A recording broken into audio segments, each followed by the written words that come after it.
श्री विठ्ठल सहकारी साखर कारखान्याचे चेअरमन माढ्याचे आमदार अभिजित आबा पाटील साहेब यांच्या संकल्पनेतून गुरुवार दिनांक 20-21-22 ते रविवार दिनांक 23 नोव्हेंबर 2025 पर्यंत सहकार महर्षी गणपतराव साठे जिल्हा परिषद हायस्कूल वैराग रोड माढा येथे माढा कृषी व सांस्कृतिक महोत्सव 2025 हा भव्य दिव्य स्वरूपात साजरा होणार आहे।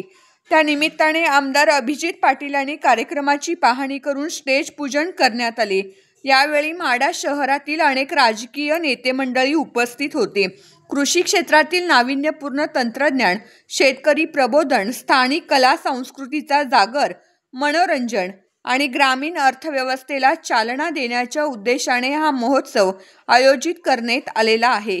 या महोत्सवामध्ये अत्याधुनिक कृषी यंत्रसामग्री, बी बियाणे, खते, शेतीपूरक उद्योग, दुग्ध व्यवसाय, पशुपालन, जलव्यवस्थापन, कृषी प्रक्रिया उद्योग आदींची प्रदर्शने भरवण्यात येणार आहेत। शेतकऱ्यांसाठी मार्गदर्शन सत्रे, कार्यशाळा, तज्ञांचे व्याख्यान, शासकीय योजनांची माहिती व प्रत्यक्ष लाभ नोंदणी यांचाही समावेश असणार आहे। सदर सांस्कृतिक महोत्सवाच्या माध्यमातून स्थानिक कलाकारांना व्यासपीठ मिळणार असून लोककला, नृत्य, नाट्य कार्यक्रम, संगीत मैफिली, बालरंजन उपक्रम तसेच महिला उद्योजकांसाठी विशेष स्टॉल यांचा समावेश असणार आहे।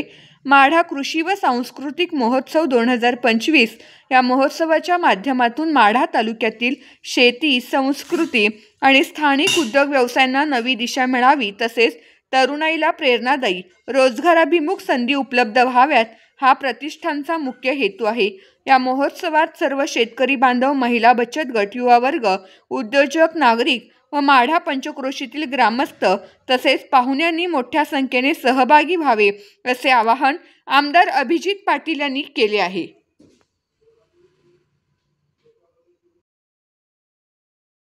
आपण बघत असाल तर माढा कृषी प्रदर्शन वर्ष दुसरे माढा कृषी प्रदर्शन सांस्कृतिक महोत्सव 2025 यावर्षी 20 नोव्हेंबर ते 23 नोव्हेंबर हे त्या ठिकाणी आपण 4 दिवसाचं कृषी महोत्सव या ठिकाणी घेतोय आणि यासाठी 4 कार्यक्रम देखील सांस्कृतिक आपण यामध्ये घेतलेत आणि याचबरोबर सगळ्यात महत्त्वाचं जैविक नैसर्गिक खतं असतील, रासायनिक खतं असतील, जनावरांचा एक यावर्षी नवीन खिलार जनावरं याचं प्रदर्शन देखील आपण यावर्षी आयोजित केलं आहे आणि यामध्ये शेतीच्या आधुनिकता आणि मग आवश्यक असणारे ट्रॅक्टर, अवजारं, जे औषधं, फर्टिलायझर याचं देखील यामध्ये समावेश आहे। महिला बचत गट ज्या मोठ्या प्रमाणात त्यांनी बनवलेले प्रोडक्ट आहेत याचा देखील समावेश करून हे 4 दिवसीय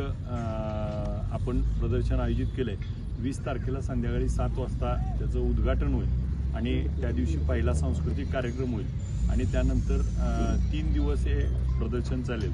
मी आपल्याला या निमित्तानं एवढं सांगतो की 20 तारखेला विधानसभेचं मतदान झालं होतं आणि 23 तारखेला आपण माढा मतदारसंघाच्या सर्व मतदारांनी विजयी त्या ठिकाणी झाले होते। त्यामुळं 20 ते 23 असा हा 4 दिवसाचा आम्ही तारीख देखील थोडी यातून सूचक पद्धतीनं निवडली आहे आणि या माध्यमातून आपल्या माढ्यामध्ये ज्या ज्या गोष्टी आपल्याला नवीन करायच्यात आणि नवीन एक आपल्याला सांस्कृतिक कृषी आणि एक ठेवण जी आहे तिला आता आपल्याला प्रोत्साहन देण्याचं काम गेल्या वर्षी प्रचंड असा प्रतिसाद मिळाला होता। यावर्षी देखील मोठ्या प्रमाणात सर्व ग्रामीण भागातील मतदारसंघातील व माढा तालुक्यातील लोक मोठ्या प्रमाणात त्याला भेट देतील, कार्यक्रमाला भेट देतील आणि यावर्षीचा एक वेगळा अनुभव देखील आपण सगळेजण घ्याल। माझी आपल्या निमित्तानं एवढी एक विनंती आहे नम्र की यावर्षी थंडी जास्त असल्यामुळं कार्यक्रम मात्र वेळेत सुरू करायचे आहेत। त्यामुळं आपण उशीर न करता लवकर वेळेत यावं जेणेकरून थंडीमुळं आपल्याला लवकर कार्यक्रम वेळेमध्ये त्या ठिकाणी समाप्त करता येतील। आपण सगळेजण मोठ्या संख्येने यावं असं मी आपल्या सगळ्यांना नम्र आवाहन करतो, विनंती करतो। कार्यक्रम होता सगळ्यात महत्त्वाचं आपण राजकीय दृष्टिकोन आता बदलणं आवश्यक आहे कारण गेल्या वर्षी देखील हा कार्यक्रम घेतला त्यावेळेस विधानसभेची निवडणूक डोळ्यासमोर ठेवून आपल्याकडनं काही लोकांनी बोलले। आता देखील योग आहे तो दोन्हीचा एकत्र येण्याचा.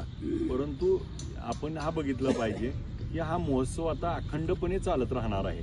आता यावर्षी योगायोगा निवडणूक आहे, पुढच्या वर्षी तर कुठलीच निवडणूक नसणार आहे, परंतु हा पुढच्या वर्षी पण होणार आहे. याला आपण सगळ्यांनी सामाजिक, सांस्कृतिक आणि कृषी आणि याला एक त्या ठिकाणी अराजकीय म्हणून सर्वांनी यामध्ये सामील व्हावं अशी मी या निमित्तानं आवाहन करतो.